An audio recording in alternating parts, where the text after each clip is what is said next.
안녕하세요. 윤쌤입니다. 자, 오늘 시간에는 두 번째 보건교육의 개념에 대해서 요점 정리를 해보도록 할게요.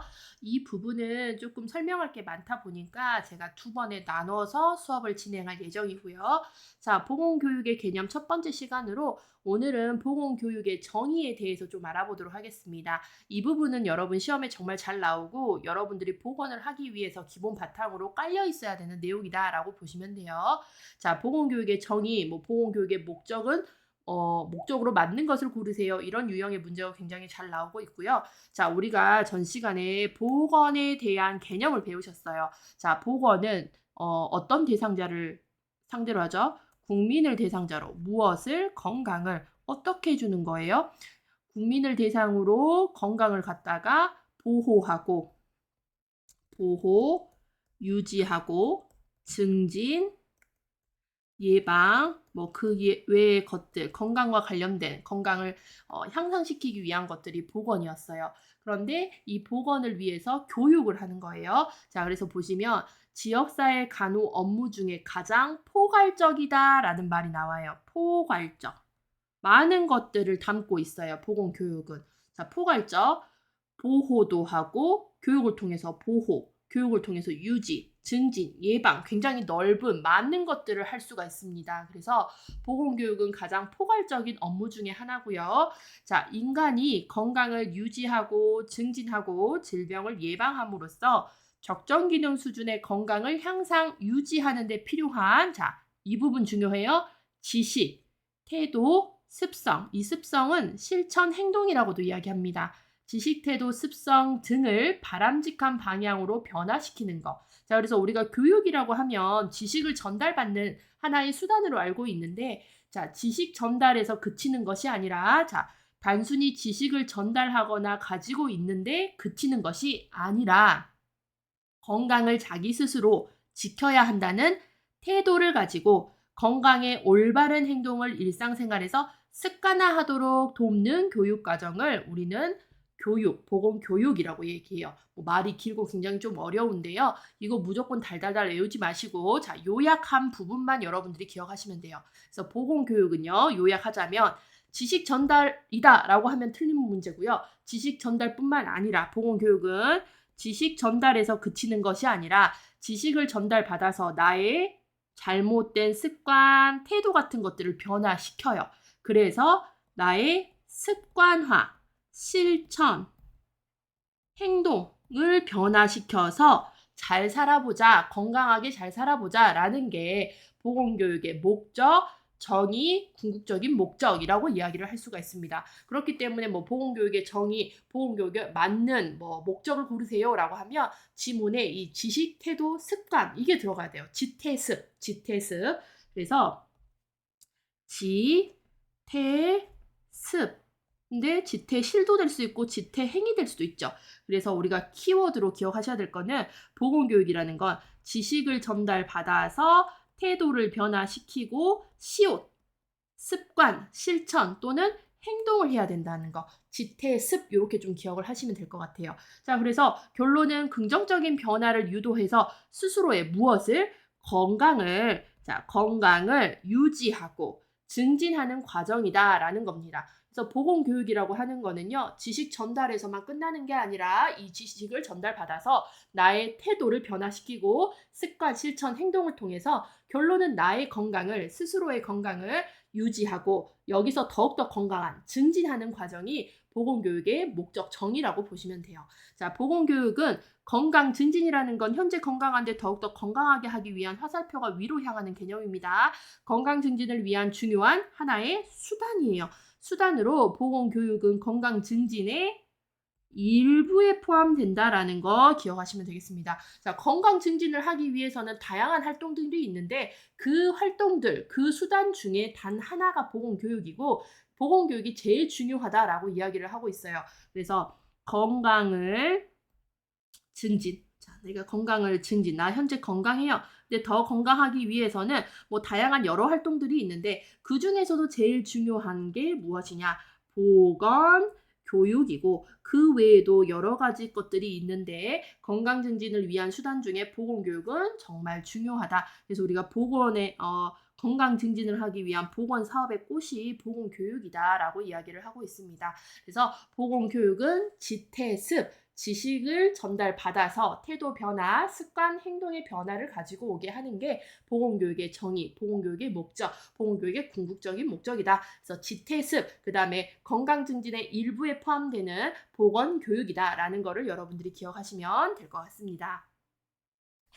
자, 보건교육의 기본 요소도 여러분이 알고 계셔야 되는데요. 19페이지에 보면 나와 있습니다.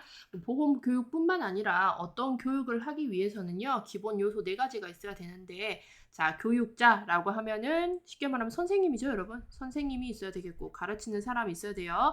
자, 그 다음에 학습자입니다. 학습은 배우는 사람이에요. 학생. 쉽게 말하면 학생이에요. 그래서 이 학습자를 갖다가 우리가 피교육자라고 해요. 피교육자. 교육을 받는 사람을 피교육자라고 이야기를 합니다. 지문에서 피교육자로 바꿔서 나눈 경우가 있으니까 이것도 이해를 하셔야 됩니다. 자, 교육은 가르치는 사람, 가르치는 교육자, 가르칠 교자를 썼고요. 이 피자는 받는 사람, 교육을 받는 사람, 피교육자 이렇게 나올 수도 있어요. 자, 그 다음에 우리가 교과 내용이 있어야 되겠죠? 어떤 교육을 받을 건지에 대한 내용, 그 다음에 이 교육을 어디서 받을 것인지에 대한 환경. 그래서 보건교육이라는 기본 요소는 보건 빼고 교육의 기본 요소는 교육자, 선생님, 학습자, 학생, 피교육자, 교육 내용, 환경 4가지 구성 요소가 있어야 되겠고요. 자, 그 다음에 우리가 학습이 이루어지는 과정을 보시면 이게 지금 문제은행에 보면은 문제가 나와 있어요. 과거에서는 나왔던 문제인데 최근에서는 잘 나오고 있지는 않습니다. 자, 우리가 학습이 이루어지기 위해서는 자, 주의 집중돼야 돼요. 어떠한 자극점이 있어야 됩니다. 예를 들면 여러분도 간호조무사를 공부하기 위해서는 그냥 하는 게 아니라 어떠한 자극이 있었을 거예요. 내가 이거를 왜 배워야 하는지, 이게 왜 필요로 하는지에 대한 자극이 있었을 거예요. 그래서 주의 집중이 되고 자극이 되다 보니 이 과정에 대해서, 이 교육 과정에 대해서 흥미, 욕구, 신념이 유발이 됐을 거예요.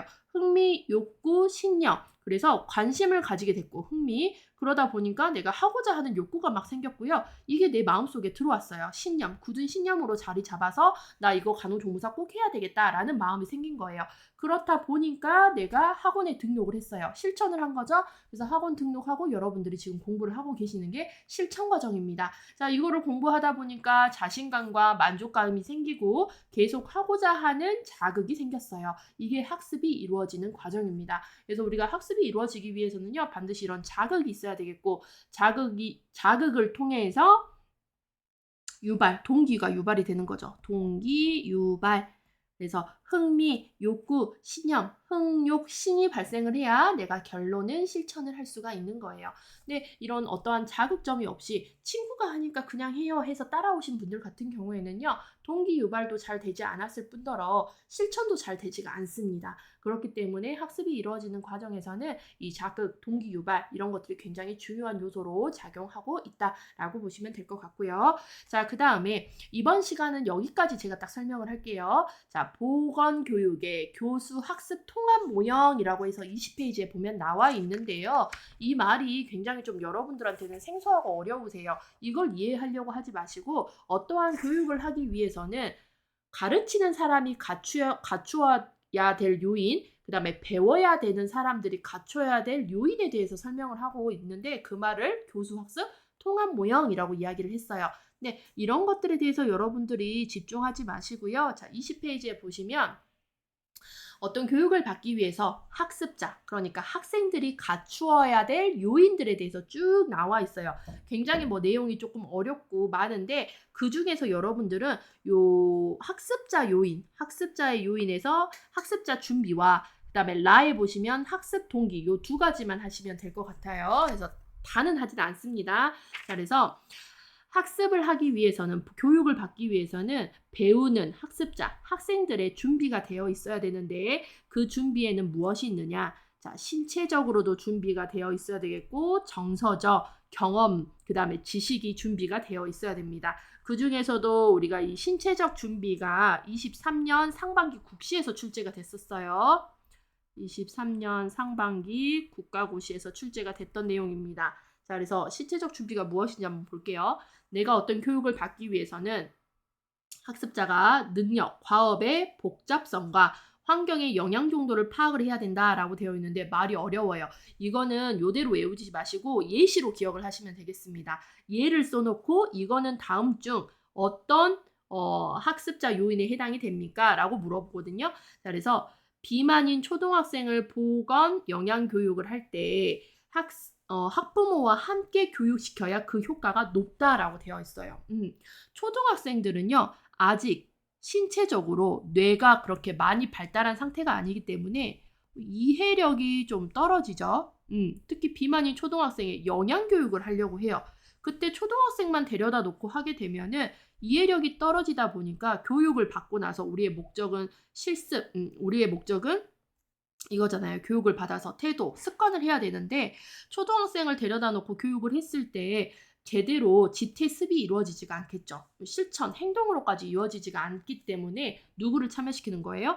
학부모를 함께 참여시켜서 교육을 시켜야 그 효과가 높다라고 이야기를 합니다. 또 다른 예시를 한번 보겠습니다. 당뇨 환자에게 인슐린 자가주사 방법을 교육하기 전 이 사람의 신체적인 준비를 보는 거예요. 인슐린을 자가주사하기 위해서는 손이 자유로워야 되고요. 인슐린 자가주사를 하기 위해서는 시력이 좋아야 돼요. 왜냐? 인슐린 주사에 눈금을 맞출 수 있어야 되기 때문에. 그래서 손을 자유롭게 움직이는지 시력 장애가 있는지를 확인해야 됩니다. 신체적으로 준비가 되어 있어야 교육에 참여할 수 있다라는 얘기예요. 그런데 손이 자유롭지 못하면서 시력 장애가 있어요. 그러면 이분들은 이제 인슐린 자가주사 교육을 받기에는 신체적으로 준비가 되어 있지 않기 때문에 교육에 참여하기가 어렵다라고 할 수가 있는 거죠. 자, 그 다음에 정서적인 준비도 필요합니다. 자, 정서적으로 불안한지, 동기화의 정도. 동기화가 잘 되면 잘 될수록 우리가 교육하기가 좋아요.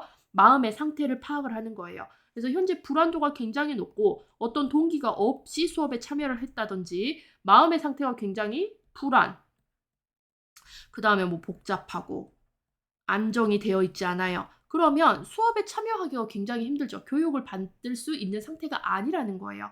자, 그다음에 경험의 유무 정도도 굉장히 중요합니다.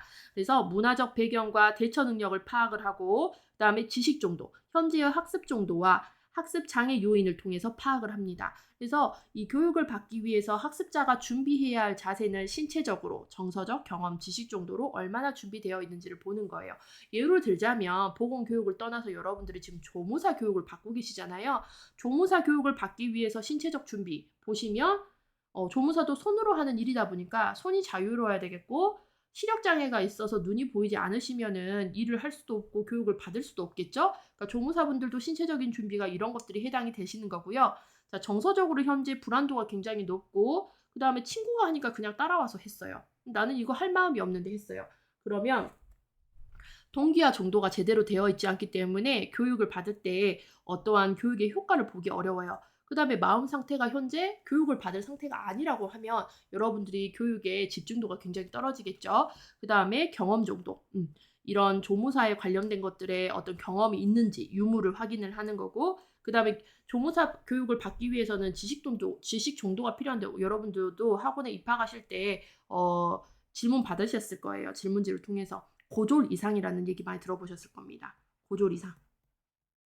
이런 것들을 파악해서 교육의 여부 이런 것들도 확인을 할 수 있겠죠. 그래서 우리가 교육을 받기 위해서 학생들, 학습자도 준비가 되어 있어야 되는데 신체, 정서, 경험, 지식 정도 이런 것들을 파악을 해야 되겠고 이 신체적 준비가 최근 시험에 나왔었고요. 예시를 통해서 여러분들이 기억을 하시면 되겠습니다. 예시를 써놓고 다음 중 이거는 어떤 학습자 준비 요인에 해당이 되느냐 요걸 물어봤었어요. 그래서 답은 신체적 준비가 됐었고요. 그 다음에 이제 고전적으로 잘 나왔던 부분은 라에 보시면 여러분 21페이지 라에 보시면 학습 동기가 나와 있습니다. 동기. 이 부분은 중요하고 시험에 정말 잘 나왔어요. 보건교육에서 가장 중요한 변인이라는 거예요. 가장 중요한 변인으로 학습자의 흥미를 유발하고 태도와 행동을 효과적으로 변화시키는 데 영향을 줍니다.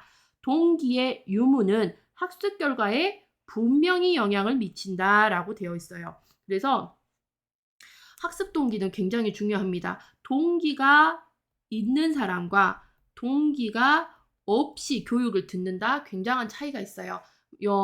예를 들면 조무사 수업으로 따질게요. 자, 여러분들이 어떤 목적성을 가지고 내가 동기부여가 확실히 됐어요. 예를 들자면 나는 돈을 벌기 위해서, 취업을 하기 위해서 나 이 간호조무사 해요라는 완벽한 동기가 있으신 분들은 수업의 참여도가 굉장히 좋으세요. 교육, 수업, 참여가, 그다음에 효과가 굉장히 좋은 반면 동기가 없어요. 누구나 하니까 이거 뭐 따놓으면 돈 벌기 쉽다더라. 이거 따놓으면 취업하기 좋다더라. 친구가 하니까, 동네 사람들이 하니까 그냥 하는 거다라고 하면서 동기부여가 별로 없이 친구 따라 강남 오신 격들이 있거든요. 그런 분들 같은 경우는 교육 참여도도 굉장히 낮고요. 효과도 굉장히 낮아져요. 그래서 이 동기, 학습의 동기의 유무는 굉장히 분명한 영향을 미친다. 가장 중요한 변인이고 흥미, 유발, 태도, 행동 이런 것들에 변화시키는데 굉장히 큰 영향을 미친다라고 했어요. 그래서 우리가 앞에서도 학습이 이루어지는 과정에서 어떠한 자극이 있어야 되겠고 흥미 유발, 욕구 유발, 신념 유발 이게 다 동기 유발이라는 거예요. 그래서 이 동기가 유발이 잘 되신 분들 같은 경우는 교육의 참여율도 높고 그다음에 교육의 효과가 높은데 누구나 하니까 친구가 하니까 동네 사람이 하니까 그냥 우르르 따라와서 한다라고 하신 분들은 동기 유발이 제대로 되지 않기 때문에 교육 참여율도 낮고 효과도 낮을 수 있다라는 것을 이야기를 하고 있습니다. 그래서 이런 뭐 가장 중요한 변인이며 흥미 유발, 태도, 행동 변화를 시키는데 학습 결과에 분명히 영향을 미치는 요인은 무엇이냐 이런 식으로의 유형의 문제가 굉장히 자주 출제됐었어요. 그게 바로 무엇이다? 학습 동기다. 그래서 지금 제 수업을 듣고 있으신 분들도 어떠한 동기가 확실하게 유발이 됐기 때문에 학원 수업 이외에도 제 수업을 찾아와서 들으시는 거예요. 그래서 이 동기 유발이 굉장히 중요하다라는 것을 볼 수가 있습니다. 자, 그래서 오늘 시간에는 여기까지 해서 수업은 종료를 하겠습니다. 수고하셨습니다.